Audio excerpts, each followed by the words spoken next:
What's up, fight fans? Greetings from the MMA verse. This your boy Tijon, and you already know what time it is. It's time to get in the mix.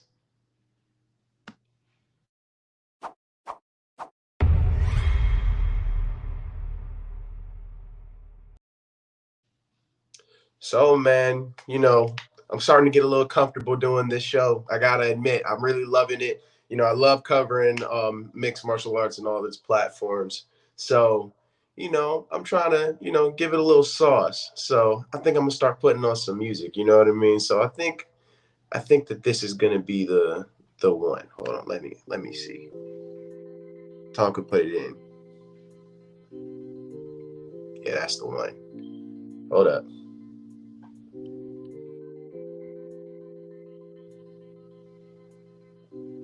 I'm liking it. What you guys think?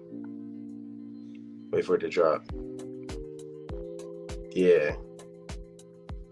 Ooh. This is going to be the in the mix background music. I like it. Yep. That's what we're going to rock with, guys. But, so, make it a little more comfortable, nice and cozy before we get started, you know what I mean? Because this is our show. You get me? So, trying to give it that vibe. But let's get into it, man. I had a great time last night watching a lot of these fights that came out last night.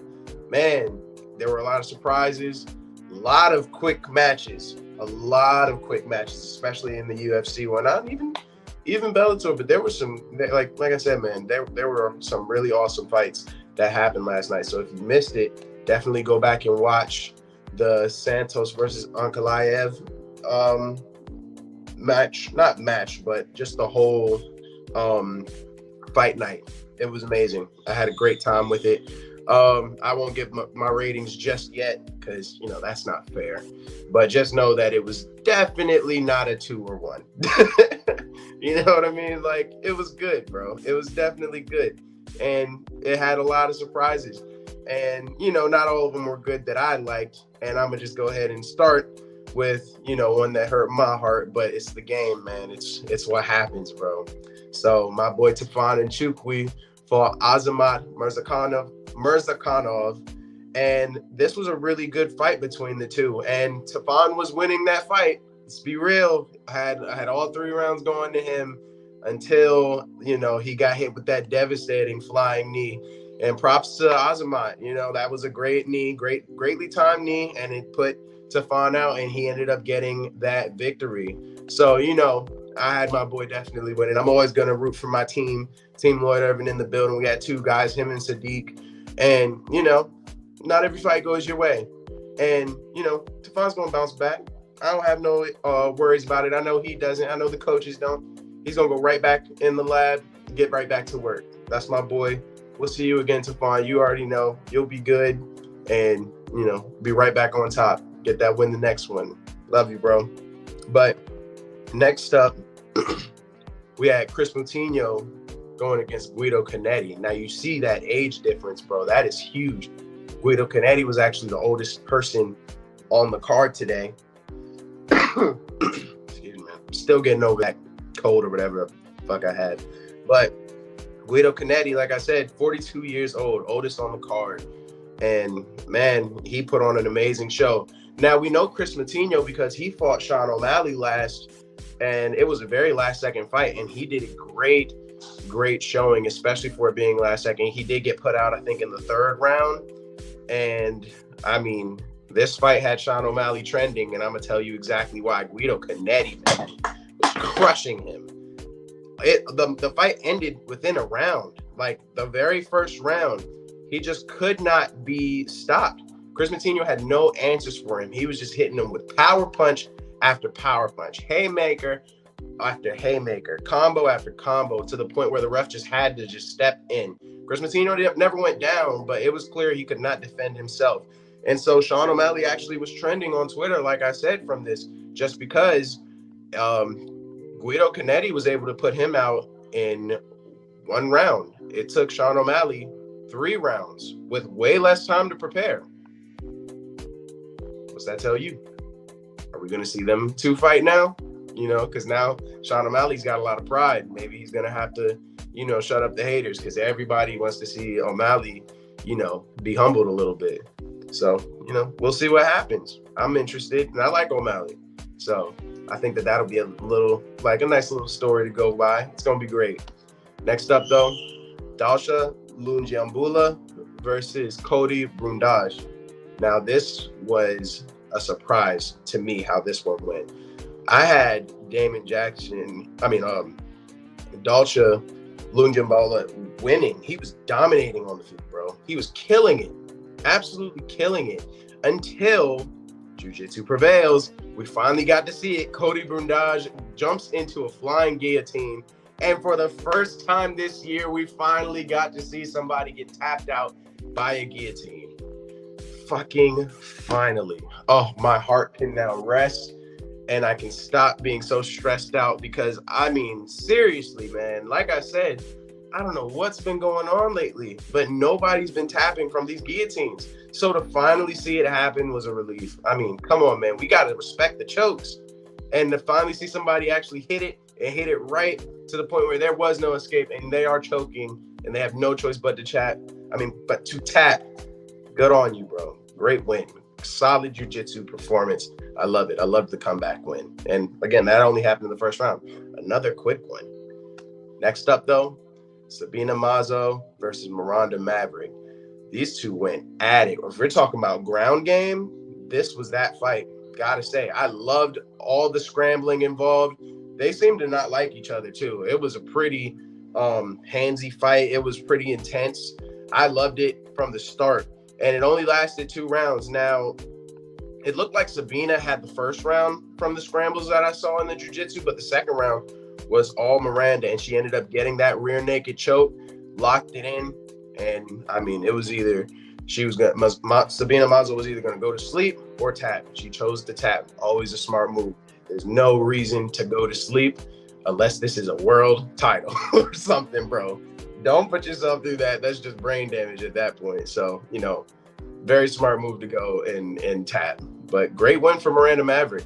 I loved the scrambling. That kind of stuff, this kind of fight makes jiu-jitsu look really good in MMA. Gotta say, because a lot of people think that the ground stuff is boring, the wrestling is boring, everybody just wants to see knockouts and ground and pound and domination. But when you see 2 people technically just fighting for positions on the ground with that intensity, it actually makes it fun to watch. From people, like for me, it's fun to watch regardless because I grew up with jiu-jitsu and I love watching the chess matches. But for the newer audiences, the people who are just in it for the huge excitement, you gotta find ways to include them too, because they're probably, I want to say, about 80 to 90% of the audience. So I really enjoyed watching that. I love watching the intensity that those 2 girls have, and that's just the women's division for you too. For being real, we've talked about it so many times. The women's division has been getting hot, and it's been getting better and better. They're way more technical than they were back in the day. There's a lot more competition now. Still need a little bit more, but we're getting there. I appreciate the progress. I'm loving it. Next up, though, Damon Jackson and Camila Kirk. Now, this was another, another comeback kind of thing. Let me back up. This wasn't really a comeback win.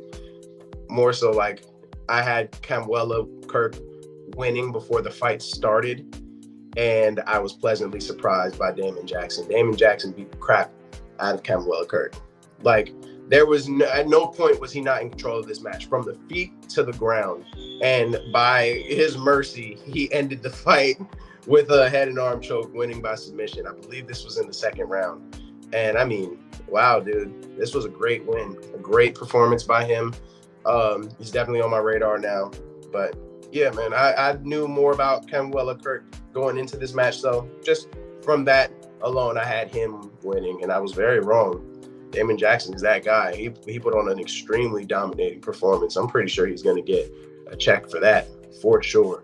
But next up, we got Trevin Jones versus Javid Basharat. Now, this was the first fight of the night that went to decision. So that should just tell you already like how the night went. Like there were literally just nothing but finishes. And so, I mean, even this one was still pretty fun to watch. You know, even though it went the distance, it was still good. And Baszler actually got the victory after a very impressive stand-up performance. He was, I mean, honestly, he was outclassing him in a way. The scores were pretty close, but at the end of the day, I think we could all see that Baszler was, you know, giving him more of the work on the feet. It never really went to the ground. There wasn't much wrestling involved. So, you know, it was really just a test of hands. And I'm not mad at the judges for that. Baszler won. I was impressed with his stand-up ability, and I think the judges were too. And he did enough to get the win. So congrats to him, bro. Next up, another women's match. JJ Aldridge versus Gillian Robertson. And this was another barn burner. Not that interesting. This one could have went either way. JJ Aldridge ended up getting the win. You know, I don't want to dwell on this one too much. This is probably more of the boring ones than all the other ones, gotta say. But still, a win is a win. So congrats to you, JJ Aldridge. Like I said, great win, great dub, went to decision. But next up, this one I really liked. This was one that also went to the cards, to the judges. This was the very last preliminary fight, and they put on a show, man. This was a great way to close out the preliminary rounds. And I mean, wow, like it went down to the third round. I gotta say, I didn't know who was gonna win until the third round. And Matthew Semmelsberger, he just took off in that third round, man. His gas tank just filled, you know, that adrenaline, because you don't want it to go to the judges. You know, you want to make an impact and make it look like, you know, I need this win. I need to get this round. And that's exactly what he did. And, you know, he got that. He got the judges nod, and it was well earned. You know, that third round really was the tail of the fight. The first and second round were kind of back and forth, a little boring. Not much was going on. I don't even want to say that it was boring. It wasn't boring. It was just like there was no clear-cut winner of the rounds. They were just very even, you know. And that third round, Semi knew that he needed to do something. You know, he needed to get something done to pull the fight his way. But so did AJ Fletcher. He just didn't capitalize the same way that Matthew did. So after a very, very dominant third round, you know, he got the win. Very proud of that third round. I wish it looked more like that in the first and second rounds. But, you know, when the scores are close and both fighters know it, that's normally how you get that last good round. So, you know, all good, bro. I understand it. So moving into the main card, we got Alex Pereira versus Bruno Silva. Now, if you watched the All Real crew last night, you know, me and Noah were really dwelling on Alex Pereira a little bit because he's supposed to be Israel Adesanya's kryptonite. He's the guy that knocked Israel Adesanya out back in the kickboxing days. Pretty dominating fashion too. If you haven't seen it, you should watch it. Look up Alex Pereira versus Israel Adesanya, and you'll know what I'm talking about, and you'll see why there's a little bit of hype around him. This was a great fight. It did go the distance, but that's just because Bruno Silva's shin is godly, bro. I don't know how he stayed up on his feet. This dude took a beat down. Like, holy moly. I haven't seen somebody, you know, just withstand that in a minute. And Alex Pereira just laid it on him. He knew he was winning the fight. You could tell. And, you know, he didn't really go for a real kill type of thing. He just was beating the crap out of him. Got the easy decision. So great debut. You know, this was a great debut for Alex Pereira. He called out already. Shoot, who did he call out? Called out some big name already. Can't remember the name, but yeah, he's already called out some pretty big people in the division. But that just goes to show what he believes that he can bring to the table. And I'm pretty sure Dana White will oblige, just because everybody wants to see if Israel Adesanya can be beaten. And if we're all being honest, with the clip that happened in kickboxing, Alex Pereira may be the guy to do it, but this isn't kickboxing. This is MMA. There's a whole nother world and there's a whole lot more to it now. But if this does stay in Lafite, this could be dangerous. So we have to keep our eyes out for this fight, man. So we'll see what Alex can do this year, and if he can keep this momentum that he just did in this very first fight. Let's see who he takes on next. Let's see if Dana White will feed him some bigger names, some higher ranking opponents, because he could be on the fast track. So let's see what happens, man. I'm very excited, very interested to see his career path and seeing if he does get that fight with Izzy Adesanya, or if he burns out before then. I hope not. I do want to see that fight, just like I know a lot of you do too. Next up, though, Drew Dober versus Terrence McKinney. This one was awesome. Bro, this fight was absolutely awesome. Terrence McKinney was whooping his ass. Let's be honest. He was beating the crap out of Drew Dober. Drew Dober, though, got a chin on him, man. He survived that. He survived the ass whooping. He was able to survive all the onslaught that he was taking and came back in the second round and beat the crap out of Terrence McKinney, whooped his ass, gave him a little taste of his own medicine. And man, I love fights like that. That was some Rocky Balboa type stuff right there. You know, you took it.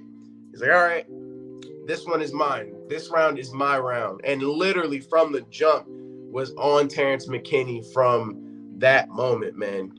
Yeah, exactly. What's up, Joseph? Good morning, man. Yeah, McKinney did great. But yeah, that chin was awesome. I love fighters that can take one and give it. Very back and forth fight. Very great. And, you know, very happy with the outcome. Great job by Dober. He got the win. Like, that's all there is to it. Next up, Khalil Roundtree versus Carl Robertson. Now, man, Khalil Roundtree looks bigger and bigger every time he steps in the ring, man. He just is getting better as I've seen him. And I had him winning this fight, which he did in pretty dominating fashion. That one was pretty crazy too, especially that second round.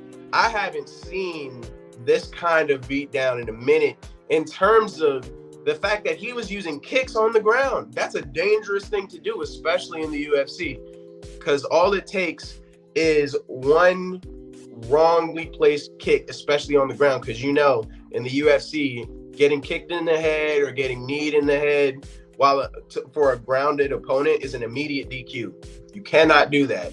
So Khalil Roundtree really has like very well placed kicks and knees. I know he trained in Thailand for a bit. I don't know if he still is, but I know that was a big part of his training regimen last year.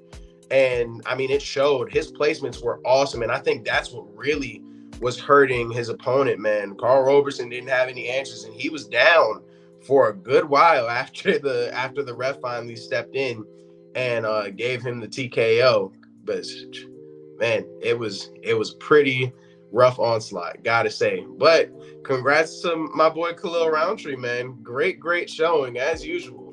Next up, my boy Sadiq Youssef versus Alex Caceres. Oh, real quick, yeah. Roundtree is Muay Thai. He was working on his Muay Thai, I want to say last year, either 2020 or 2021. And like you could see a whole lot of that since he like went to Thailand. He like really came back and just was like super into kicks, elbows, all that. So yeah.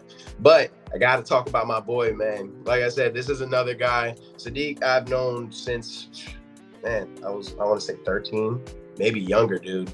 And he's always wanted to be in the UFC. So seeing his journey has always been inspirational. It's always been great. When I was up there, I'd see him literally every day. First guy in the gym, last guy to leave. This guy, like, he's the epitome of hard work. So I'm always glad to see him win. He had a fantastic fight with Alex Caceres. Great fight for Alex as well. But my boy Sadiq got the dub, man. Very happy, very proud of him, man. I gotta say, I was very happy with that fight. I didn't think that he lost a single round. Maybe I'm biased, you know, because that's my guy.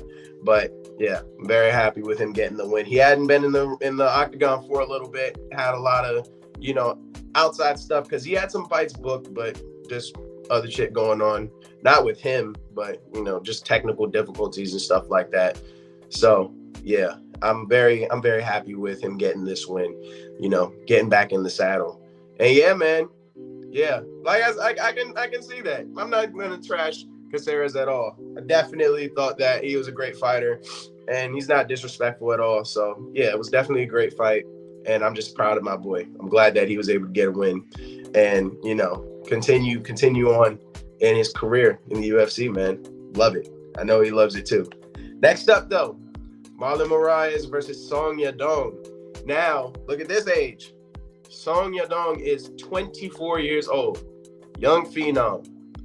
Notched his 8th career knockout on somebody like Marlon Moraes. That has a lot of people now turning their heads to this guy because, wow, first round knockout, put him out with a nice uppercut. Perfectly timed uppercut. I think that this was probably the surprise of the night. I know Song is dangerous, and anybody who's that young and is already this high up on a main card, you got to put respect on. But wow, what a great performance. No, I was not expecting that. I was definitely not expecting it to be that quick. Not at all. This was blink of an eye finished. So Song Yadong, you are now, you're in the conversation. You're definitely in the conversation. Oh, hold up. Reminds me of Superboy. I can see that. I can definitely see that. But he's a lot of power, man. A lot of power that, you wouldn't necessarily expect. And I believe he's bantamweight. So, that's going to be a very, very interesting, seeing where he takes his skill. How far can he go? That's now what I want to see, because he's on a streak. That, like I said, is his 8th knockout, and he's only 24. That's dangerous. That's absolutely dangerous. And people should start being scared a little bit. You guys better get a little nervous, show a little respect to Song, because this youngin' is going crazy right now. So let's see where he goes, bro. 24. Cannot believe it. I'm stuck on that number. That's awesome, bro. So very excited to see what he does next. Now let's get to the main event. Thiago Santos and Magomed Ankalaev. Wow, man. Thiago. What happened, bro? I don't know what was going on. Disappointed. If I'm being completely honest, I think there was so much hype on Thiago Santos. But his gas tank, what happened? He was gassed by the 3rd round horribly. He was super tired. And Magomed Ankalaev just took complete advantage of it.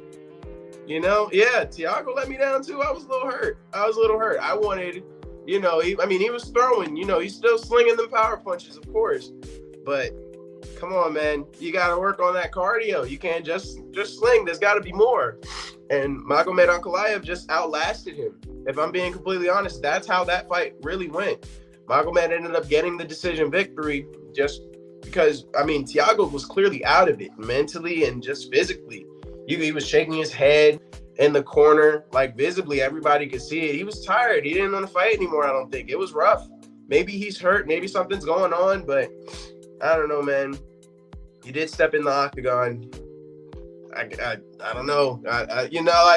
It's difficult because, I get everybody's human. Everybody's got shit going on. But you stepped in the octagon. You got to fight. And this is a 5-round fight. This is the main event. You got to bring it every round. This was supposed to be a big, big fight. And Thiago did let me down, man. I wasn't happy with his performance. But props to Ankalaev stepping up, getting the job done. So let's see if he can get some hype himself. Thiago has a lot of hype around his name, but I think that just got dropped. So I don't know. Disappointed with that. But yeah, Magomed might be in line for a bigger fight soon. He should be. He won. He definitely won that fight. But I don't know. Like I said, there was a lot more hype with Thiago Santos' name, but that fight was not his best showing by any stretch. So I don't know. I'm pretty disappointed in that show. Got it. That's just my honest opinion from it. But I am happy for Magomed Ankalaev. I am. But I do want to touch a little bit on the Bellator fight, just these two fights right here. I don't want to get into too much detail with the Bellator one yet, because I want to still gain you guys. I'm trying to get you guys to really start paying more attention to MMA too. And I issued a thing, I gotta say real quick. I issued a request from the Take It to the Ring and All Real Crew fans to give me some memes to work with for our roast sessions that we do for fighters, because I don't see anybody doing it for people in MMA. I still haven't gotten any, bro. Where y'all at? Give me some. I need them. What up, Nadula? I see you, bro. How's it going? But yeah, I need some stuff. And oh yeah, man, Phil Davis, the dog. He was another one that used to go to our gym. I saw him a few times. Mr. Wonderful, bro. Very great fighter. So I will talk about him first. He did win his fight, pretty dominating fashion. That wrestling was key in this fight. He didn't let oh crap, what's his name? Who did he fight? Julius Anglicus. That's who he fought. Julius Anglicus. He didn't let any real stand-up things happen. Like, Julius couldn't get anything going just because Phil Davis kept control of the fight on the ground with his wrestling on the cage. Like, he just dominated the way that we've always seen him do things. So, was not surprised at all with how he got that win. But yeah, my boy Phil Davis got that done.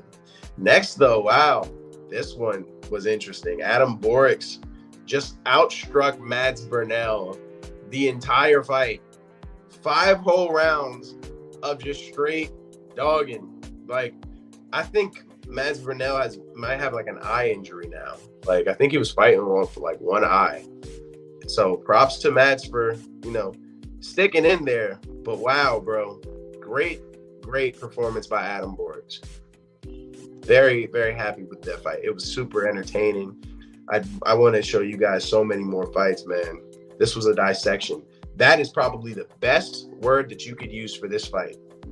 Definitely was a dissection. That was a great analogy, bro. Great analogy. But yeah, that's all that happened in the MMA verse right now. There's a lot of stuff coming, guys.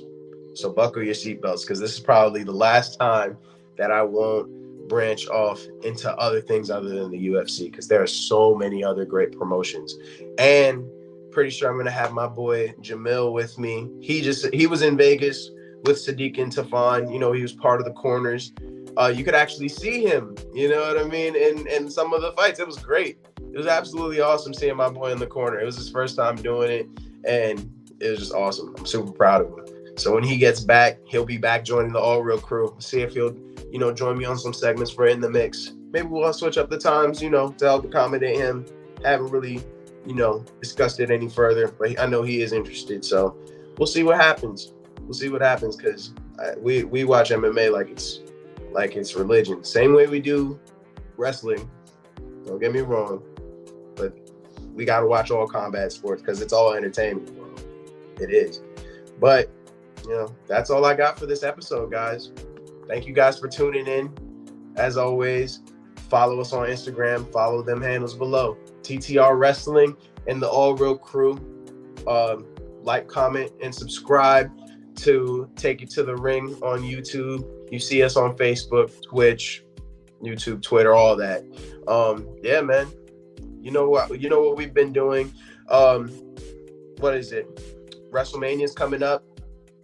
I am excited, of course, for it. But holy shit, there's a lot coming up. So, pray for us. But that is going to be super fun. I am excited. Don't get me wrong. And like I said, man, there's plenty more MMA events to come. So until next time, guys, it's your boy T-John. Thank you for joining me for In the Mix. And until next time, keep it real.